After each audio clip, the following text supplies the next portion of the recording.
Welcome to Raptor Gaming League. I'm Victor Barrero Jr. Today we're all talking about Pokemon.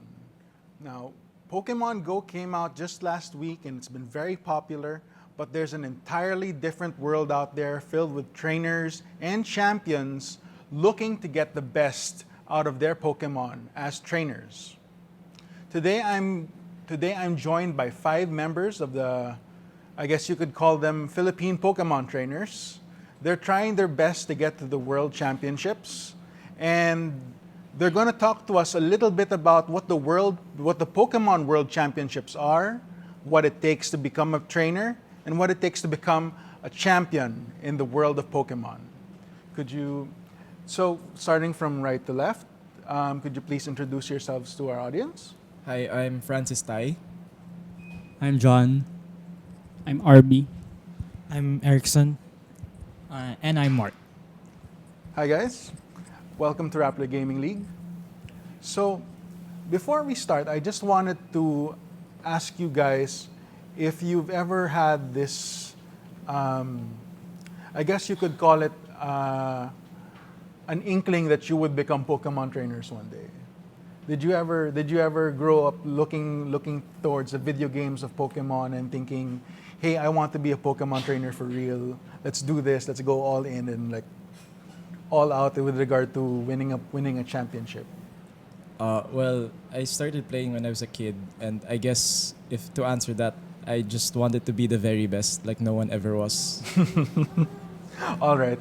What about you guys? You guys have any opinions on that? I'm actually playing Pokemon since I was a kid, and 2014 I found out this competitive Pokemon, and ever since I found out about the World Championships, it's always been my dream to play on that stage. All right. Actually, my answer is the same with both of them. So when I started the competitive scene, I figured out that I can use almost every Pokemon there is known, so that I started pursuing the World Championship too. I've been playing for competitive Pokemon since I was 10, so I'm pretty much into it right now, and I'm aiming to be competing in the World Championships this year. I would probably debate a little. I just liked the Pokemon when I was a kid. I was not aware of the games actually. But when 2014 rolled in, I got into the competitive scene. And since I'm quite competitive myself in my other hobbies, so I figured that I might as well go for the world stage. All right. With regard to the Pokemon World Championships, though, there's a difference between the regular world of Pokemon, the Pokemon world where you don't necessarily have to compete against other people to be the best because there's a storyline, because there's a role-playing game involved. What's the difference between that and the Pokemon World Championships? Well, for starters, I think everyone is used to the concept where you bring out one Pokemon to go up against another Pokemon. But when it comes to the World Championship format, you have to play using 2 Pokemon at the same time on the field. And out of the 6 Pokemon that you can bring, you're only allowed to bring 4, which you select accordingly based on your opponent's team, because you could see it in the start. So, does that mean that there's a different set of rules involved?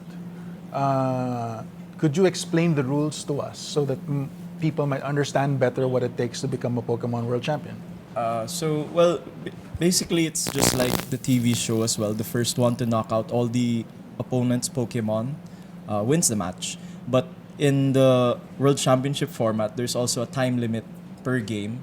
And if not all Pokemon were knocked out, then there's a calculation process involved where the player with the most remaining health points wins the match.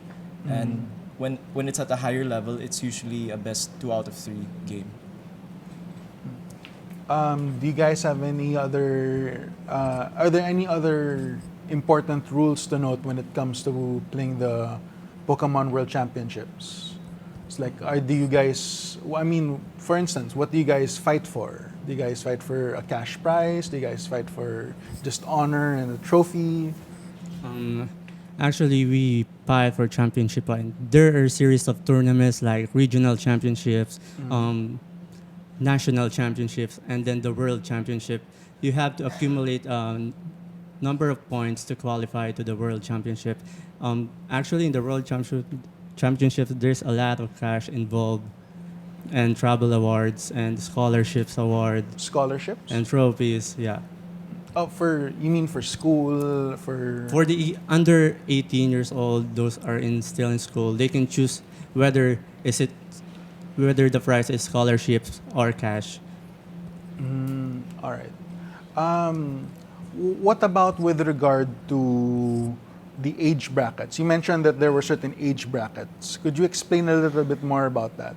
It's like, can a 7-year-old fight against an 18-year-old, or is there some way to differentiate the skill levels? Or Yeah, in competitive Pokemon, it's divided into three categories: the juniors, the seniors, and the masters. The juniors usually start at 6 to 12. Then the seniors is 13 to 16. Then the masters and 17 and above. all right. So there are also different price brackets for those different levels. Yes. All right. With regard to that, you guys also, before we had this discussion, you guys also told me that there was something about what lured you to the game, which was that you could call yourself a world champion, but you had to do a lot of little points gathering system.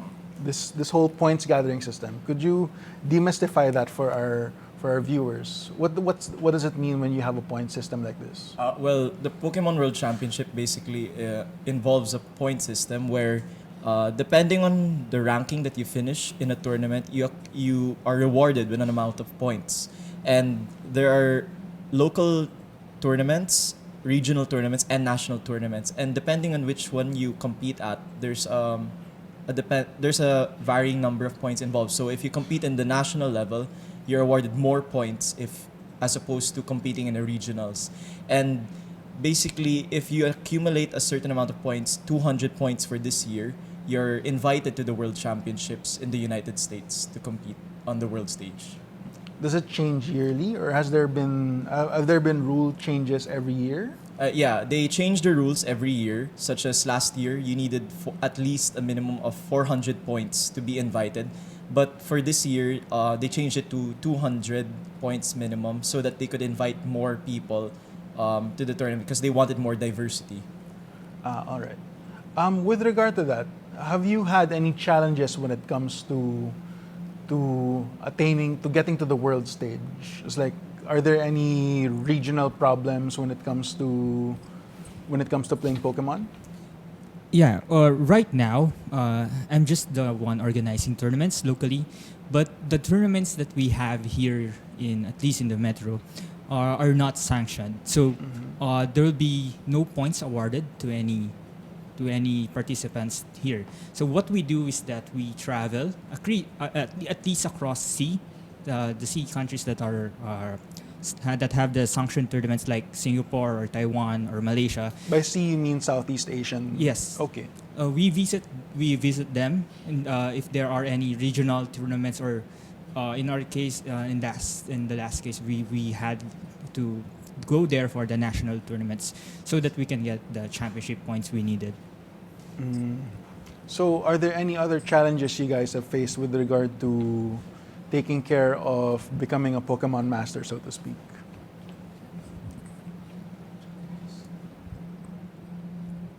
Well, I think all other competitive players could attest to this. You more or less try to build a team of 6 Pokemon, but you don't necessarily stick with it all throughout. So I think that's a challenge in trying to adapt with the game, because there's a sort of meta game in Pokemon where it sort of evolves throughout the year because people start to test things, and so it's like trial and error. And by mid-year to late year, there are already set teams that most people just follow them, and so it's more of a factor of individual skill already involved. So I guess the challenge is trying to find that right team that suits your own play style.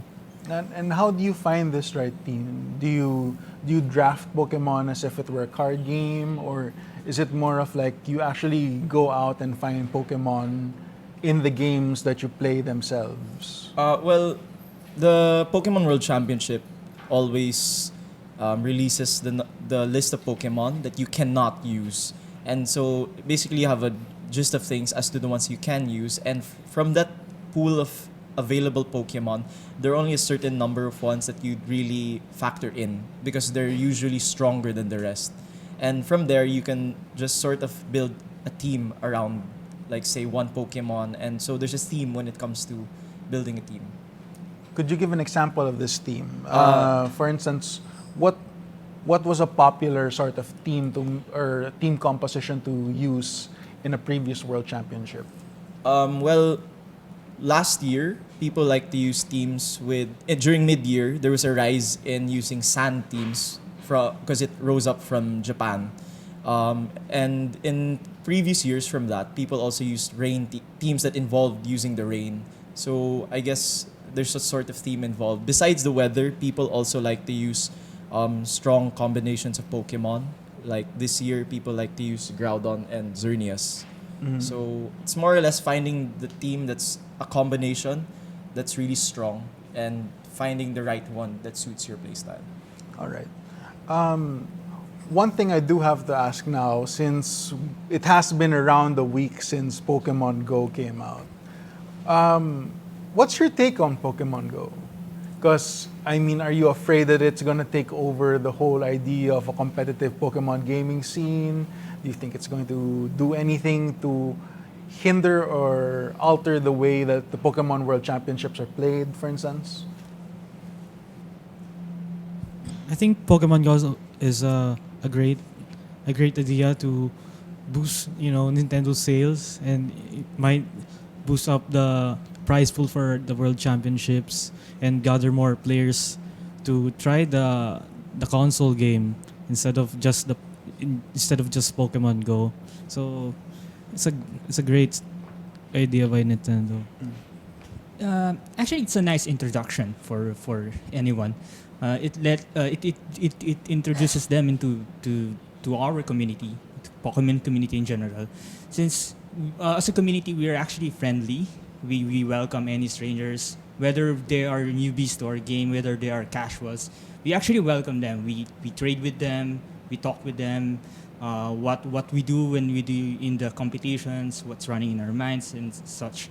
So if the Pokemon Go has a positive effect in such that more people are actually introduced to Pokemon, hence more people can actually be introduced to us, to the competitive scene.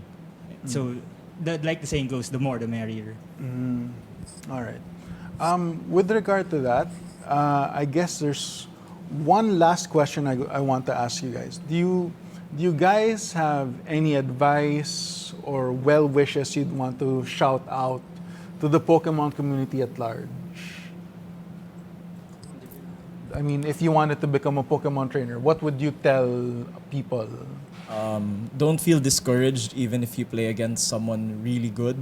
I think there are a lot of players that can attest to you're either you enter the game with a lot of talent or you enter the game with not as much talent as the rest, but require more practice. And I think it's more or less your determination to keep striving for greatness, much like any other sport. All right. For me, I think it's just the love of the game. Like Pokemon Go, it's become such a huge hit because I think the kids in the late 80s and the early 90s have a nostalgia and the classic Pokemon release way back in 1996, right? And I think just the love of the game, just the dedication, that's all what you need to play Pokemon. Actually, just be creative because it's not like if you know that there are powerful Pokemon, you have to copy them. There's more than 700 Pokemon. So maybe you're not the one who wants to copy the popular Pokemon. You can also go around and find your favorite Pokemon among the 700. Like any other game, just keep on practicing, and don't be discouraged by your losses. Learn from your losses, and that's it.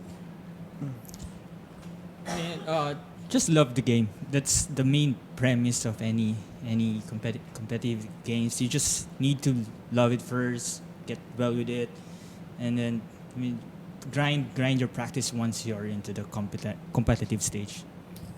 All right. Thanks, guys. Now, this has been Rapper Gaming League. You're your host, Victor Barrero Jr. And once again, we'd like to invite you, if you're a Pokemon fan or if you're looking forward to Pokemon Go, please comment. Please comment on this video. Tell us what you think. If you'd like to see more, feel free to check out rapper.com. And we hope you have a nice day. Thank you.